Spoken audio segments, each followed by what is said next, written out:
जैसे सर आपने बताया कि ये नंबर्स के आधार पर वर्किंग की जाती है और वो गणना करके हमें बताया जाता है कि क्या सही है क्या नहीं है।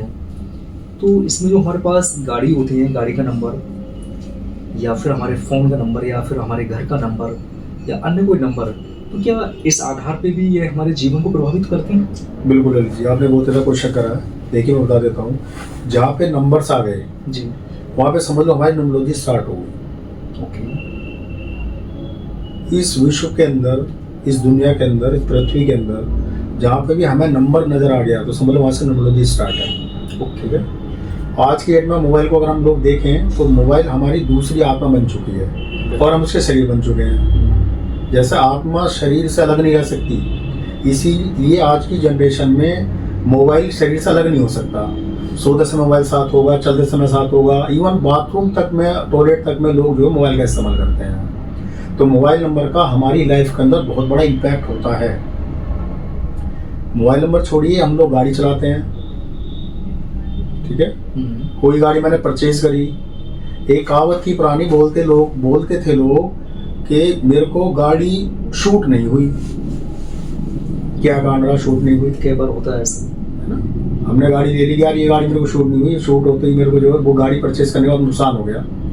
उसका मतलब सिर्फ ये होता है कि कभी भी आप कोई भी गाड़ी अगर परचेज करते हैं तो सबसे पहले किसी न्यूमरोलॉजिस्ट से मिलके अपना भाग्यांक, मूलांक, ड्राइवर, कंडक्टर मैच कराइए और उसी के आधार पर उनसे पता करिए कि मैं किस नंबर की गाड़ी को लूँ। अगर आप इस तरीके से उनको फॉलो करते हैं तो गाड़ी आपके लिए अति शुभ होगी। मोबाइल नंबर आप उनसे पूछे करते हैं तो मोबाइल नंबर आपके लिए अति शुभ होगा। इवन प्रॉपर्टी भी अगर आप परचेज करते हैं तो प्रॉपर्टी परचेज करने में भी, अब प्रॉपर्टी कोई 2-4 लाख रुपए की आती नहीं है, प्रॉपर्टी करोड़ों में आती है।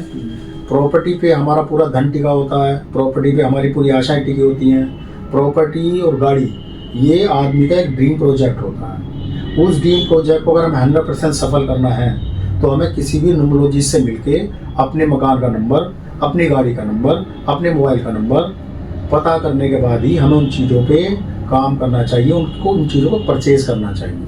किंतु जो व्यक्ति खरीद चुके हैं और आपके इस विद्या के अनुसार उनको उचित नहीं बैठता, तो फिर वो उन्हें क्या करना चाहिए?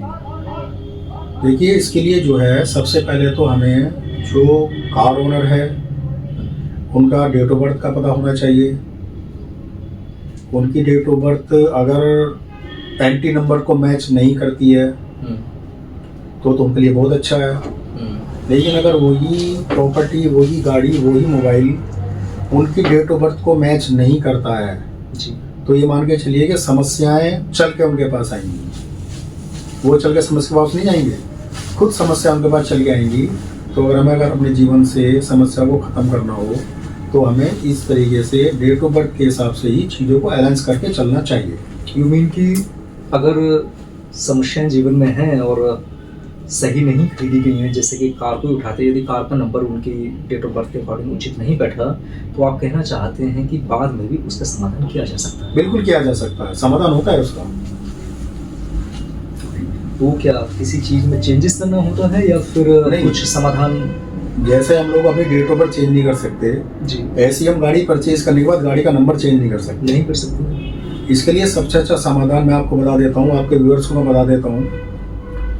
सबसे पहले तो गाड़ी की जो नंबर प्लेट होती है, जब हम गवर्नमेंट से नंबर प्लेट अलॉट कराते हैं तो उस पर ब्लैक कलर की पट्टी चल के आती है। डेफिनेट। हमें क्या करना है, उस ब्लैक कलर की पट्टी को खोलना है और किसी एक्सपर्ट से या हम स्वयं भी उस पर जो है रेड कलर की टेप लगा सकते हैं। रेड कलर की पट्टी के ऊपर ही टेप करते हैं? हाँ, पट्टी होती है ना, चारों तरफ से पट्टी होती है, उसी पे टेप उस पट्टी को निकाल लीजिए, निकाल के उसको अच्छी सी टेपिंग कराइए ताकि देखने में अच्छी लगे। ऊपर से लगाएंगे तो अच्छी लगेगी, उसको निकल जाती है आराम से। पट्टी पे टेपिंग कर, पट्टी पे टेपिंग करनी होती है, बस पट्टी पे टेपिंग कर लीजिए, रेड कलर की टेपिंग कर लीजिए। पट्टी पे कर देते हैं, बाहर करने की जरूरत नहीं। हाँ, क्योंकि नेम प्लेट पे तो आप लगा नहीं सकते ना, पट्टी पे आप टेपिंग कर दीजिए, सबसे पहला ये हो गया। इसके अलावा एक अच्छा समाधान हो रहा है कि हम गाड़ी के अंदर पिरामिड रख सकते हैं। कार पिरामिड आता है, ठीक है। पिरामिड क्या करता है, पिरामिड हमारी जो एनर्जीज होती हैं उनको बैलेंस करने का काम करता है। तो जब हम गाड़ी के अंदर पिरामिड रखेंगे, जब हम गाड़ी चलाते हैं, डैशबोर्ड होता है, डैशबोर्ड पर हम लोग पिरामिड रख देते हैं, तो हमारी गाड़ी अगर वो गाड़ी हमारे से अलाइंस नहीं है तो उसके अंदर एनर्जी है, वो पिरामिड उस एनर्जी को हमारे लिए अलाइंस कर देगा। यानी वो काफ़ी हद तक उस गाड़ी से होने वाली दुर्घटनाओं से या हमारे आने वाले दिमाग के जो विचार हैं उन सबको पॉजिटिव वे में कर देगा। तो काफ़ी सारी चीज़ें 100% नहीं तो 90% चीज़ें आपके फेवर में हो जाएगी।